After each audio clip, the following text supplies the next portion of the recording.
Assalamualaikum and hello. We are from section 12. Let me introduce myself first. My name is Siti Nur Arya binti Surah and my partner is Nurul Hazira binti Muhammad Razi. We're gonna explain about the interconnection between gender, the environment and sustainability, yaitu berkaitan di antara jantina, persekitaran dan kemampanan. Pengenalan bagi perkaitan di antara tiga ini ialah alam sekitar menjadi satu aspek yang diberi perhatian secara mendalam dan semakin meluas kesannya terhadap pemikiran serta tingkah laku sosial. Alam sekitar juga menjadi permintaan yang semakin meningkat daripada penduduk atau masyarakat untuk memiliki persekitaran yang lebih berkualiti. Masyarakat menyaksikan pembangunan yang tidak lestari menjadi penyebab terdapatnya keperluan yang jelas untuk bergerak ke arah pembangunan gaya baru dan menuju cara berfikir yang baru mengenai isu di mana kelestarian baik dari segi ekologi dan persekitaran, sosial, ekonomi dan dari sudut pandang politik yang memainkan peranannya sendiri. Pertumbuhan yang adil termasuk kesetaraan antara lelaki dan wanita dengan memastikan sumber semula jadi dan sumber alam sekitar diurus secara lestari.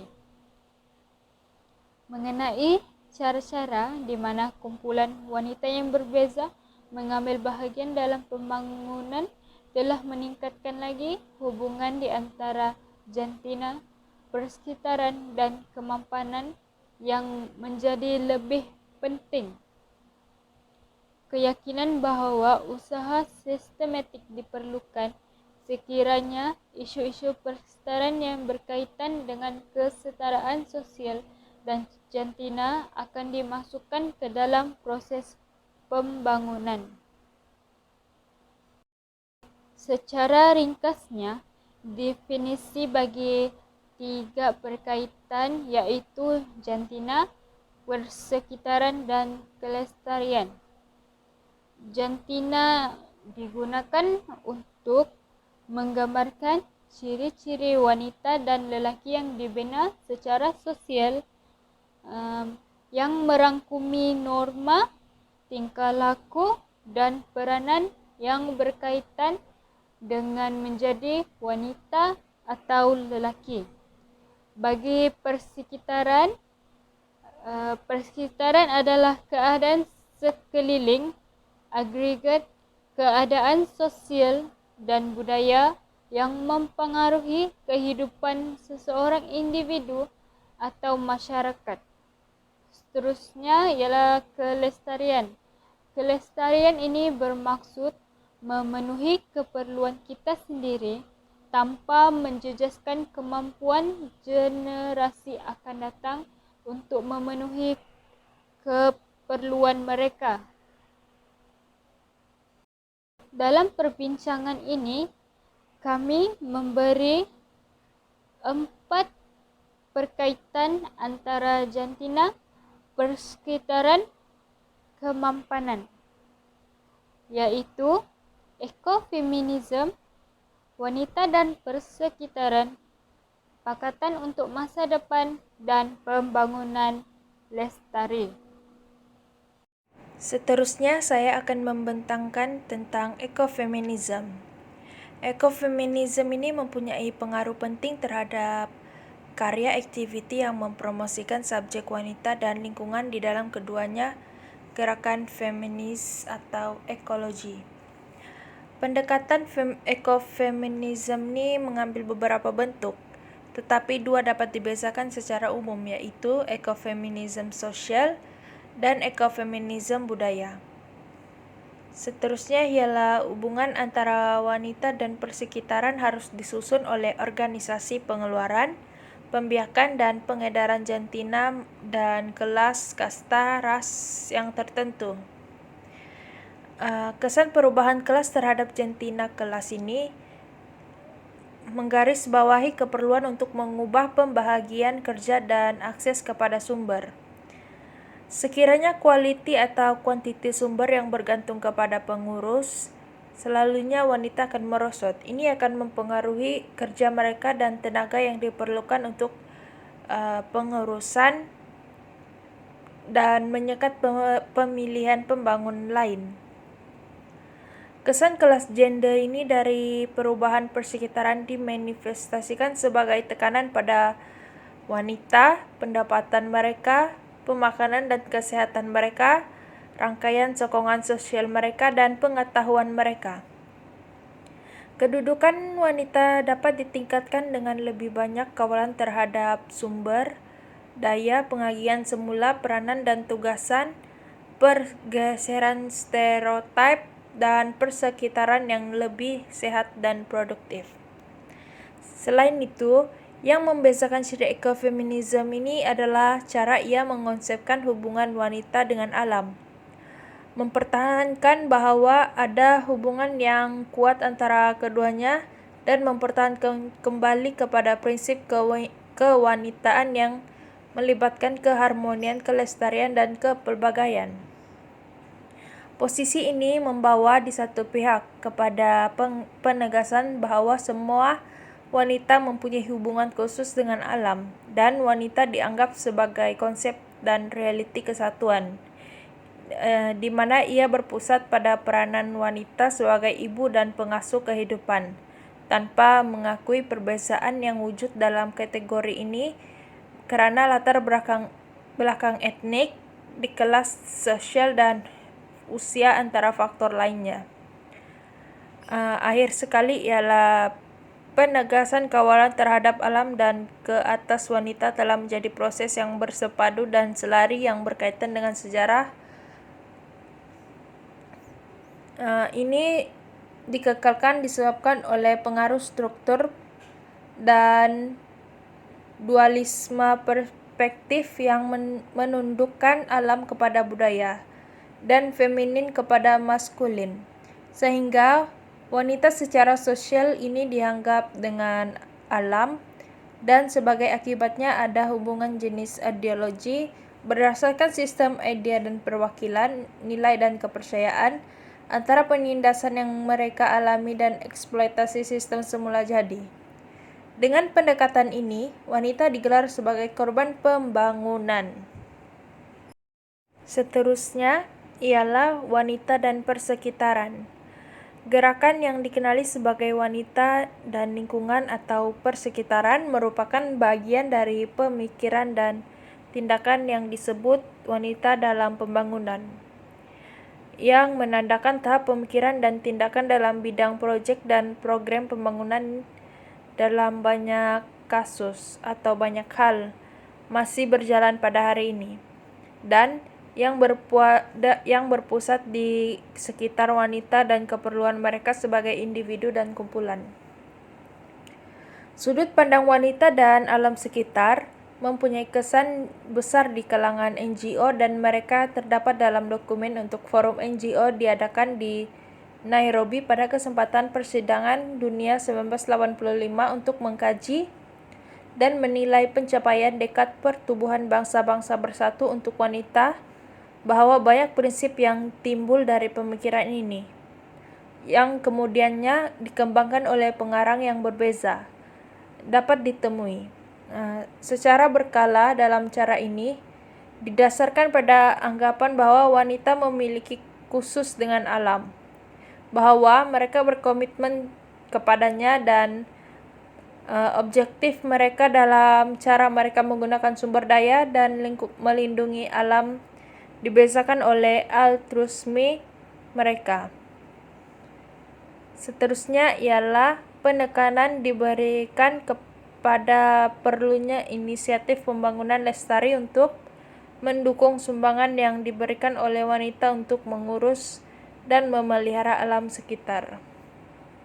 Sebagai contoh, dikatakan bahwa wanita paling banyak terkena krisis tenaga, dan oleh itu mereka harus dianggap sebagai yang terbaik untuk mengatasi dan menyelesaikan krisis ini. Dengan pendekatan ini, fokusnya adalah pada ciri khas wanita sebagai penjaga persekitaran. Sementara pada saat yang sama, mereka dianggap sebagai sumber yang paling berharga dan yang paling diabaikan. Ini adalah alasan untuk memberi mereka pertimbangan khusus dalam proyek dan program lingkungan. Karena mereka adalah instrumen penting perlindungan lingkungan dengan melihat berbagai bentuk organisasi yang mereka kembangkan untuk menanggapi perubahan lingkungan. Dan keberhasilan eksperimen atau kajian ini yang telah mereka jalankan.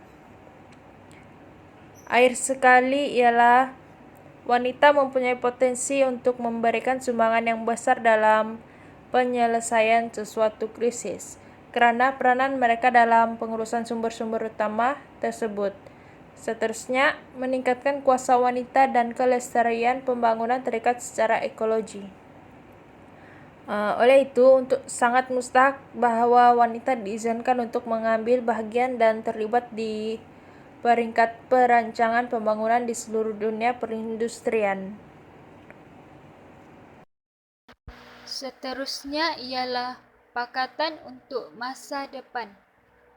Pakatan untuk masa depan ini memberi lebih banyak penglihatan kepada hubungan praktikal antara wanita dan persekitaran fizikal. Perkembangan ini telah memberi kesan yang negatif terhadap kedudukan masyarakat tempatan, terutamanya wanita di seluruh dunia, yang juga merangkumi penjajahan barat, iaitu semakin meningkatnya pergantungan pada ekonomi kapitalis barat, pengenalan baru yang kurang disesuaikan oleh teknologi, termasuklah pemodenan pertanian, peningkatan global bahagian buruh dan peningkatan fundamentalism. Pakatan untuk masa depan juga menerangkan pelbagai peranan serta tanggungjawab wanita dalam pengurusan tanah, termasuk pengeluaran makanan, air dan hutan. Terdapat juga kenyataan yang mengatakan wanita adalah pengumpul sumber bekalan makanan yang mampan dan bukannya lelaki sebagai pemburu. Oleh itu, penurunan kualiti sumber semula jadi serta kualiti persekitaran yang memburuk akan mempengaruhi kehidupan wanita, seperti menambah beban kerja mereka dan memburukkan kedudukan kesihatan serta sosial wanita. Hal yang demikian kerana wanita setiap hari berurusan dengan makanan sayuran dan biji liar yang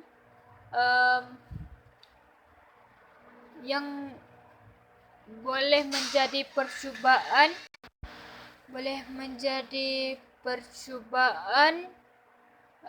dalam revolusi inovasi dari kumpulan pemburu ke pertanian. Pembangunan secara lestari. Gender, Environment and Development atau singkatannya ialah GED adalah tema gabungan yang penting yang juga dapat membina jambatan antara pergerakan yang berbeza dan sekolah serta berkembang menjadi kekuatan penentang utama. Organisasi wanita dari semua wilayah bekerjasama untuk menentukan agenda tindakan wanita untuk damai dan sihat yang boleh menimbulkan kelestarian dasar dan proses pembangunan. Hasil pendekatan khusus gender dalam dasar persekitaran di peringkat nasional di Mesoamerika tidak hanya menghasilkan penyertaan yang lebih adil dan faedah untuk lelaki dan wanita, tetapi ianya juga menyumbang kepada pembangunan yang mampan. Keupayaan sebuah institusi untuk perancangan responsif gender adalah faktor utama dalam membolehkan pengurusan sumber semula jadi yang mampan. Secara umumnya, dalam pembangunan lestari ini, wanita lebih banyak mengambil bahagian sebagai subjek aktif daripada dalam kalangan lelaki. Terdapat juga perubahan yang ketara dalam kalangan lelaki yang memudahkan wanita untuk ikut serta dalam projek-projek pembangunan lestari ini, dan pendekatan partisipatif sensitif gender ni mendapat manfaat daripada peningkatan memahami keadaan dan pihak berkepentingan dan keperluan mereka, bahkan di peringkat tempatan. Kesimpulannya, terdapat perkaitan antara gender development and environment ini di mana ia saling berkait antara satu sama lain. Penggunaan dan pengurusan sumber-sumber persekitaran adalah sebagian dari kehidupan seharian orang. Dalam bentuk pekerjaan pembiakan yang dilakukan terutamanya oleh wanita kerana mereka melaksanakan peranan gender yang secara budaya dan sosial diberikan kepada mereka.